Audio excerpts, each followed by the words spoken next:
Hello and welcome to Serious Economics. Now we are going to do in this Industrial Policy Resolution 1948, 1956 and 1991. Okay, so let's begin the class.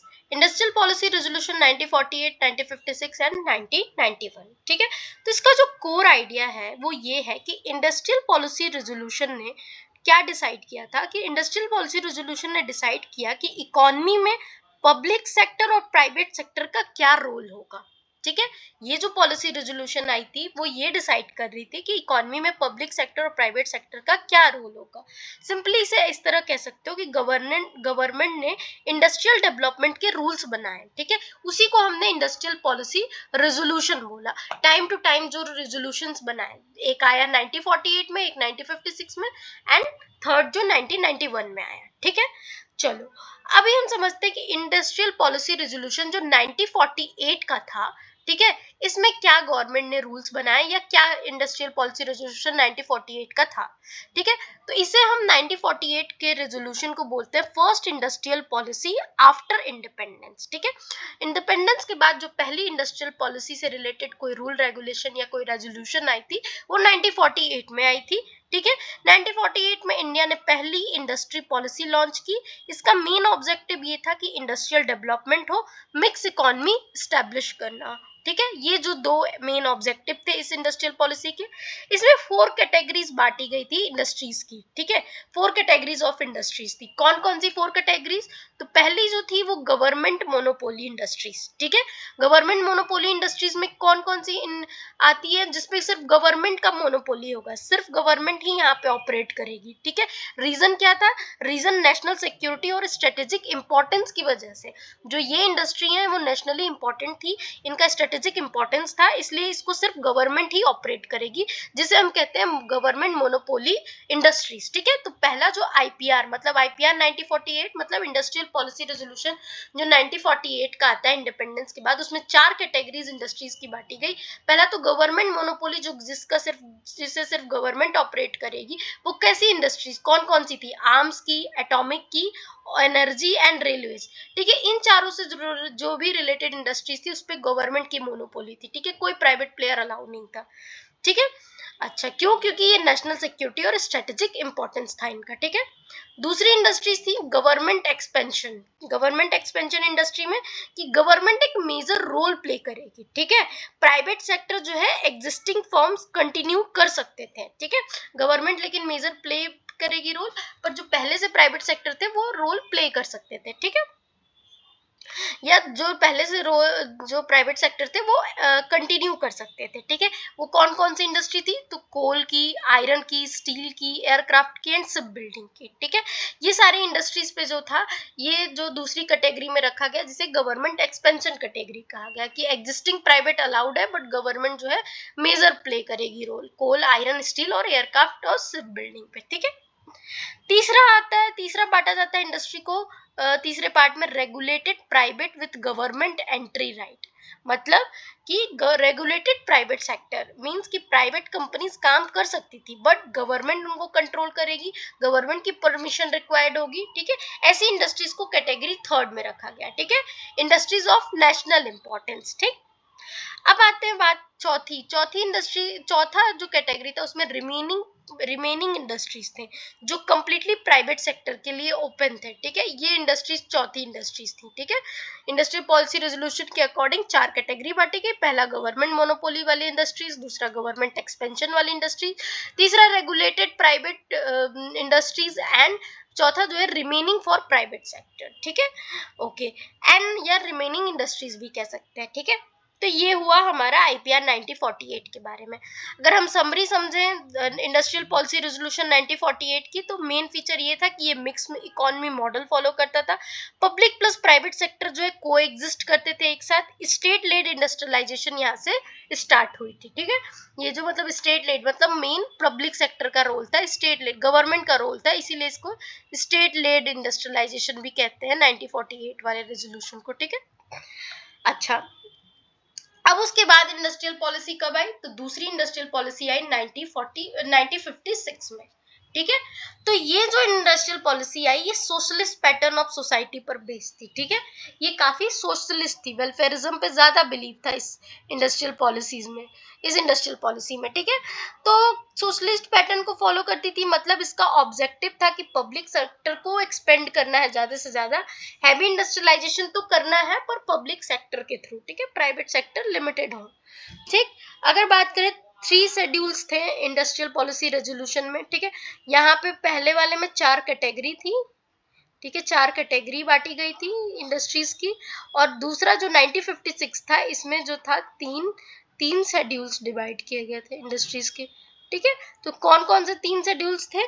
तो 3 schedule जो थे, एक तो पहला schedule A में जो था, 3 शेड्यूल्स में जो शेड्यूल ए था हमारा, शेड्यूल ये था एक्सक्लूसिव गवर्नमेंट डोमेन के लिए, मतलब जो एक कंप्लीटली गवर्नमेंट कंट्रोल में जो इंडस्ट्रीज थी वो शेड्यूल ए में लाई गई, रखी गई। ठीक है, जिसमें 17 इंडस्ट्रीज को निकाला गया जो कि रिजर्व की थी गवर्नमेंट के लिए ओनली। ठीक है, जिसमें से एग्जांपल आयरन की, स्टील की, हैवी मशीनरी की, एयरक्राफ्ट, टेलीकॉम, एटॉमिक्स एनर्जी, ये सारे जो भी थे, ये 17 इंडस्ट्रीज थे जो कि रिजर्व किए गए गवर्नमेंट के लिए। ठीक है, जिसमें पब्लिक सेक्टर डोमिनेंस होगा। देन आते हैं हम शेड्यूल बी पे। शेड्यूल बी क्या कहता है कि गवर्नमेंट एक्सपेंड करेगी बट प्राइवेट सेक्टर भी अलाउड था। ठीक है, government to expand but private sector भी अलाउड था। ऐसी जो अप्रॉक्स 12 इंडस्ट्रीज थी। ठीक है, 12 इंडस्ट्रीज। देन आते हैं हम शेड्यूल सी पे। शेड्यूल सी क्या था?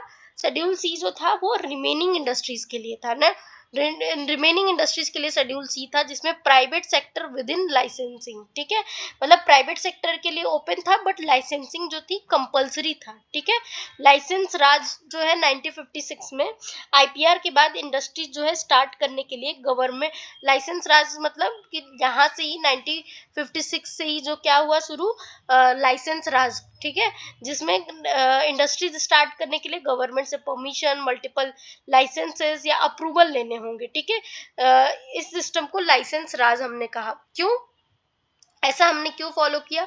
क्योंकि हम ब्रिटिशर्स के मतलब जितने भी कह सकते हो प्रताड़ना की वजह से, या ब्रिटिशर्स जिस तरह से एंटर हुए थे, फ्री फ्लो, उन्हें ट्रेड करने का जितना मौका मिल गया था, जिस वजह से हमारी मतलब हम जो है वो गुलाम हो गए थे, या तो वो जो ब्रिटिश माइंडसेट या ब्रिटिश का जो खौफ था, कह लो खौफ नहीं कह सकते हो, कह सकते हैं कि जो जो वो सिचुएशन थी वो इतनी ज़्यादा ही हमारे अंदर इनहर्टेंट थी कि हम जो है लाइसेंस राज कि हम किसी पे ट्रस्ट नहीं कर पा रहे थे कि किसी को फ्री फ्लो मार्केट में एंट्री दे दी जाए। तो बहुत सारे क्या लगा गया, एंट्री रेस्ट्रिक्शन लगाया गया गवर्नमेंट ने, जिसमें लाइसेंस राज भी एक तरह का एंट्री रेस्ट्रिक्शन ही है कि गवर्नमेंट की परमिशन लो, मल्टीपल लाइसेंसेस करो, अप्रूवल्स का वेट करो, देन तुम इंडस्ट्री सेटअप कर पाओगे। ठीक है, अब बात करते हैं इंडस्ट्रियल पॉलिसी 1991 का। ठीक है, आईपीआर 1991 ये क्या है? तो इंडस्ट्रियल पॉलिसी रेजोल्यूशन 1991 एक तरह का 1991 इकोनॉमिक रिफॉर्म के बाद इंडस्ट्रियल पॉलिसी जो है कंप्लीटली चेंज हो गया। इसका मेन ऑब्जेक्टिव क्या था? Liberalisation, privatisation, globalisation. ठीक है, तो इंडस्ट्रियल पॉलिसी जो 1991 में आई, इसने रिवोल्यूशनरी रिफॉर्म ले आया। क्या क्या कि 1991 में इकोनॉमिक रिफॉर्म के बाद इंडस्ट्रियल पॉलिसी जो है कंप्लीटली चेंज हो गई। इसका मेन ऑब्जेक्टिव था लिबरलाइजेशन, प्राइवेटाइजेशन और ग्लोबलाइजेशन। ठीक है, 1991 का। ठीक है, और मेजर चेंजेस क्या हुए 1991 की पॉलिसी में? तो पब्लिक सेक्टर को रिड्यूस कर दिया गया। ठीक है, पब्लिक सेक्टर जो शेड्यूल ए में 17 इंडस्ट्रीज थे, ठीक है, 17 इंडस्ट्रीज थे, मतलब शेड्यूल ए में इंडस्ट्रीज जो है 17 से रिड्यूस हो गई। ठीक है, सिर्फ फ्यू इंडस्ट्रीज ही बच गई, रह गई। कौन कौन सी? For example atomic energy, rail transport and defence. Schedule A में बस इतनी इंडस्ट्रीज रह गई। ठीक है, दूसरा जो है मेजर चेंजेस हुआ 1991 की पॉलिसी से, इंडस्ट्रियल लाइसेंसिंग एबोलिश्ड हो गई, मतलब कि मोस्ट इंडस्ट्रीज को लाइसेंस की रिक्वायरमेंट से फ्री कर दिया। ठीक है, मतलब बिजनेस जो है स्टार्ट करना इजियर हो गया। ठीक है, सेकंड ये हुआ इंडस्ट्रियल लाइसेंसिंग एबोलिश्ड होने से। तीसरा एफडीआई को अलाउड कर दिया। ठीक है, एफडीआई को क्या किया? इंडस्ट्रियल पॉलिसी 1991 ने अलाउ कर दिया, मतलब कि फॉरेन कंपनीज को इंडिया में इन्वेस्टमेंट अलाउ हुआ, और अप टू 51%। ठीक है, अप टू 51% फॉरेन इक्विटी जो है प्रायोरिटी सेक्टर में अलाउड हो गया। ठीक है, अप टू 51% जो है प्रायोरिटी सेक्टर में क्या हो गया, 51 फॉरेन इक्विटी जो है प्रायोरिटी सेक्टर में अलाउड हो गया। ठीक है, एमआरटीपी रेस्ट्रिक्शन, चौथा जो है एमआरटीपी रेस्ट्रिक्शन रिड्यूस हो गया, मतलब लार्ज कंपनीज को एक्सपेंशन के लिए प्रायर अप्रूवल की नीड जो है कम हो गई। ठीक है, लार्ज कंपनीज को एक्सपेंशन के लिए प्रायर अप्रूवल को जो है प्रायर अप्रूवल की नीड जो है क्या हो गई, कम हो गई। ठीक है, रिजल्ट क्या निकला, निष्कर्ष क्या निकला 1991 के इंडस्ट्रियल पॉलिसी का, तो पॉजिटिव इफेक्ट ये निकला कि कंपटीशन इंक्रीज हुआ, इफिशिएंसी इंप्रूव हुई, फॉरेन इन्वेस्टमेंट इंक्रीज हुआ, प्राइवेट सेक्टर ग्रोथ हुआ, ग्लोबल इंटीग्रेशन हुआ। ठीक है, अगर कंपैरिजन करें 48 टू 56 की इंडस्ट्रियल पॉलिसी रेजोल्यूशन, तो 1948 की जो पॉलिसी थी वो मिक्स इकोनॉमी से स्टार्ट हुई, 1956 की पब्लिक सेक्टर डोमिनेंस थी, एंड 1991 की लिबरलाइजेशन पे। ठीक है, तो कौन कौन से अगर हम इंडस्ट्रियल पॉलिसी रेजोल्यूशन को कंपेयर करें तो 1948 की, ठीक है, 1951 की, 1956 की सॉरी, एंड 1948, 1956 एंड 1991। ठीक है, इनकी तो 1941 48 वाली जो थी वो क्या था, 1948 वाली जो पॉलिसी थी वो क्या क्या हम पढ़ रहे थे, 1948 वाली जो पॉलिसी थी फर्स्ट इंडस्ट्रियल पॉलिसी थी जिसमें 4 कैटेगरी था। ठीक है, और क्या कहते हैं, जस्ट अ मिनट, जो वाटर बॉटल, बस 1 मिनट लगने दो, फिर आगे हम पढ़ते हैं। ठीक है, चारों समरी देखते हैं। ठीक है,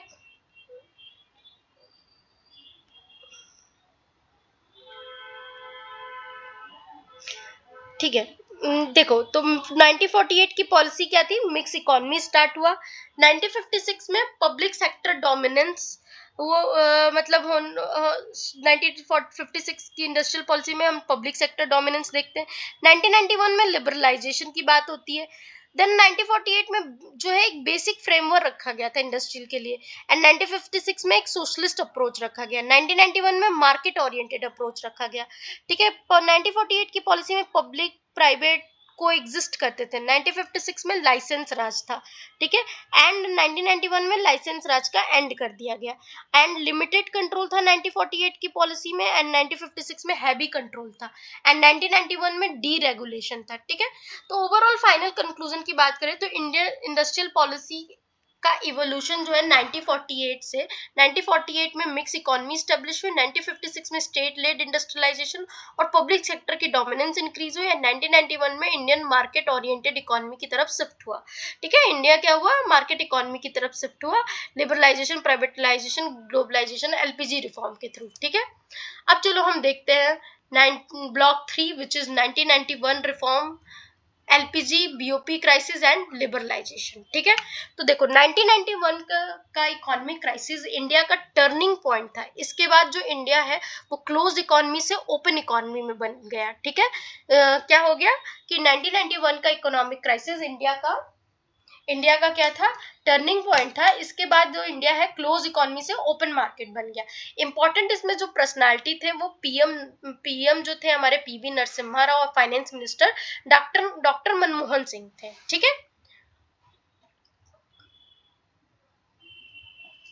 हमने 1991 की रिफॉर्म्स तो देख ही लिया, एलपीजी वगैरह, इसमें हम देखते हैं बीओपी क्राइसिस। ठीक है, बीओपी क्राइसिस क्या थी 1991 की, तो बीओपी क्राइसिस ऑफ 1991 ये था, इसका कोर आइडिया इसमें ये है कि 1991 में इंडिया में जो है सीवियर बीओपी क्राइसिस था। ठीक है, बैलेंस ऑफ पेमेंट जो मतलब था, बैलेंस ऑफ पेमेंट जो है इंडिया हैवी क्राइसिस फेस कर रहा था, फॉरेन एक्सचेंज रिजर्व इतना कम हो गया था कि सिर्फ 2 वीक का इंपोर्ट के लिए ही हमारे पास डॉलर बचे हुए थे। ठीक है, तो 1991 का रिफॉर्म इसी वजह से आता है। ठीक है, ये बीओपी क्राइसिस हो गया था 1991 में, इंडिया जो है फॉरेन एक्सचेंज रिजर्व इतना कम हो गया था कि सिर्फ 2 वीक का इंपोर्ट डॉलर ही हमारे पास बचा था फॉरेन कंट्री से इंपोर्ट करने का।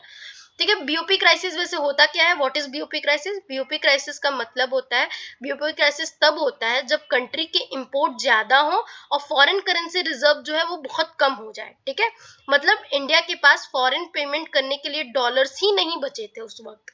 ठीक है, 1991 में बीओपी क्राइसिस के दौरान। और रीजन क्या था इस क्राइसिस का? तो पहला रीजन था गल्फ वॉर। ठीक है, गल्फ वॉर की वजह से जो है, गल्फ वॉर जो हुआ था 1990 में, 1990 में गल्फ वॉर जो हुआ था, उसकी वजह से ऑयल प्राइसेस इंक्रीज हुए थे, इंडिया का इंपोर्ट बिल बढ़ गया था, और इंडिया जो है ऑयल इंपोर्टिंग कंट्री है ही, तो और ज्यादा असर पड़ा था। ठीक है, दूसरा फिजिकल डेफिसिट, फिजिकल डेफिसिट। ठीक है, ये एक कारण था, फिजिकल डेफिसिट। ठीक है, मतलब कि गवर्नमेंट जो है कंटिन्यूअसली एक्सेस एक्सपेंडिचर कर रही थी, बोरोइंग इंक्रीज हो रही थी। 1980s में फिजिकल डेफिसिट अराउंड 8 to 10% था। 8 to 10% जीडीपी का हमारा फिजिकल डेफिसिट है। रिसेंट में हमने क्या टारगेट किया है, जबकि 2 to 3% हमने कहा है कि हम अपना फिजिकल डेफिसिट लाएंगे। ठीक है, तो ये जो है 8 to 10% उस वक्त में था फिजिकल डेफिसिट हमारा। ठीक है, देन तीसरा जो कारण था बीओपी क्राइसिस का, तो वो पॉलिटिकल इंस्टेबिलिटी के कारण, पॉलिटिकल इंस्टेबिलिटी के कारण। ठीक है, पॉलिटिकल इंस्टेबिलिटी के कारण। ठीक है, चौथा जो कारण था वो था कैपिटल फ्लाइट की वजह से। कैपिटल फ्लाइट मीन्स, देखो पॉलिटिकल इंस्टेबिलिटी मतलब कि शॉर्ट पीरियड में मल्टीपल गवर्नमेंट चेंज हुए, कॉन्फिडेंस डिक्रीज हुआ। देन चौथा जो कैपिटल फ्लाइट का मतलब है कि एनआरआई और इन्वेस्टर्स ने मनी विड्रॉ करना स्टार्ट कर दिया था। ठीक है, और फॉरेन कॉन्फिडेंस जो है वो कोलैप्स हो गया था, इस वजह से कैपिटल फ्लाइट होता है। ठीक है, तो ये वजह था सारा बीओपी क्राइसिस का, कि फॉरेन इन्वेस्टर जो है वो कॉन्फिडेंस कोलैप्स कर दिए थे इंडिया पे उस वक्त। ठीक है, एनआरआई और इन्वेस्टर्स ने मनी विड्रॉ करना स्टार्ट कर दिया था, दैट्स व्हाई जो बीओपी क्राइसिस आई हमारे पास। ठीक है, अब बात करते हैं फॉरेक्स रिजर्व क्राइसिस की। ठीक है, फॉरेक्स रिजर्व क्राइसिस क्या है? तो 1991 तक इंडिया ने के फॉरेक्स रिजर्व जो थे वो कितने थे? सिर्फ $1.1 बिलियन। ठीक है, जो 1991 तक जो इंडिया के फॉरेक्स रिजर्व थे वो सिर्फ 1.1 बिलियन बच गए थे, मतलब सिर्फ 2 वीक का इंपोर्ट ही पॉसिबल था। ठीक है, मान लो कि 2 वीक का इंपोर्ट पॉसिबल था, तो उसमें एक टर्म आता है गोल्ड प्लेजिंग। गोल्ड प्लेजिंग क्या है कि इंडिया को इमरजेंसी में 67 टन गोल्ड जो है बैंक ऑफ इंग्लैंड और बैंक ऑफ जापान के पास प्लेस करना पड़ा लोन लेने के लिए। ये इंडियन इकोनॉमी के लिए बहुत ही वेरी सीरियस सिचुएशन थी। ठीक है, आईएमएफ ने लोन दिया इंडिया को, तो इंडिया ने आईएमएफ से लोन तो लिया, बट आईएमएफ ने कंडीशन रखी, क्या रखी? कि स्ट्रक्चरल रिफॉर्म इम्प्लीमेंट करो। ठीक है, मतलब अपॉर्चुनिटी कॉस्ट फॉर रिफॉर्म्स। क्या हुआ कि पीवी नरसिम्हा राव और डॉक्टर मनमोहन सिंह ने क्राइसिस को अपॉर्चुनिटी बनाया, एंड रिजल्ट क्या हुआ कि एलपीजी रिफॉर्म जो है वो लॉन्च हुई। LPG reform means liberalisation, privatisation, globalisation. ठीक है, तो लिबरलाइजेशन का मतलब क्या है कि गवर्नमेंट कंट्रोल और रेस्ट्रिक्शन से रिड्यूस करना, मतलब गवर्नमेंट को कंट्रोल और रेस्ट्रिक्शन से रिड्यूस करना। ठीक है, लिबरलाइजेशन का मतलब ये होता है। देन दूसरा है मेजर्स अंडर लिबरलाइजेशन। मेजर्स कौन कौन से अंडर हम लिबरलाइजेशन के लेते हैं? तो पहला इनडायरेक्ट डी लाइसेंसिंग। ठीक है, मेजर्स कौन कौन सा हम लेंगे इंडस्ट्रियलाइजेशन में? तो पहला जो मेजर्स लोगे वो है इंडस्ट्रियल डी लाइसेंसिंग। ठीक है, एक सेकेंड।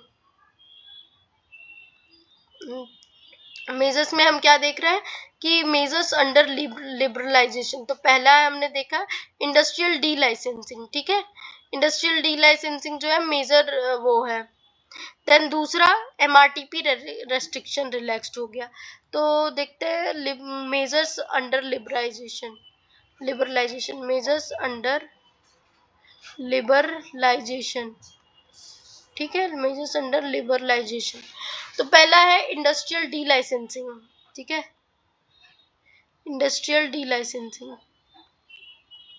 Industrial D licensing. ठीक है, दूसरा है मतलब इंडस्ट्रियल मेजर्स क्या है लिबरलाइजेशन, तो पहला इंडस्ट्रियल डी लाइसेंसिंग मतलब मोस्ट इंडस्ट्रीज को लाइसेंस की रिक्वायरमेंट सिर्फ फ्री कर दिया गया, मतलब लाइसेंस राज को रिड्यूस कर दिया गया, इसी को कहते हैं इंडस्ट्रियल डी लाइसेंसिंग। ठीक है, बीओपी क्राइसिस 1991 के बाद जो 1991 रिफॉर्म आता है उसमें पहला इंडस्ट्रियल डी लाइसेंसिंग किया जाता है। दूसरा MRTP restriction relaxed, MRTP restriction relaxed मतलब क्या है इसका? मतलब ये है कि लार्जर फर्म्स को एक्सपेंशन फ्रीडम मिल जाती है। ठीक है, लार्जर फर्म्स को क्या मिल जाती है? एक्स्ट्रा फ्रीडम मिल जाती है। ठीक है, इंडस्ट्रियल डी लाइसेंसिंग में हमने क्या देखा कि मोस्ट इंडस्ट्रीज को लाइसेंस के रिक्वायरमेंट से फ्री कर दिया जाता है, लाइसेंस राइट्स को रिड्यूस कर दिया जाता है। एमआरटीपी रिस्ट्रिक्शन रिलैक्स में क्या है कि लार्ज फर्म को एक्सपेंशन फ्रीडम मिली है, ठीक है। देन अब बात करते हैं सी ऑप्शन की, import controls reduce. C option क्या है, मतलब सॉरी, जो हम और बात करें तो मेजर्स क्या है, इंपोर्ट्स कंट्रोल रिड्यूस, मतलब इंपोर्ट लाइसेंसिंग को इम्प्रूव हुआ, कस्टम ड्यूटीज रिड्यूस करना,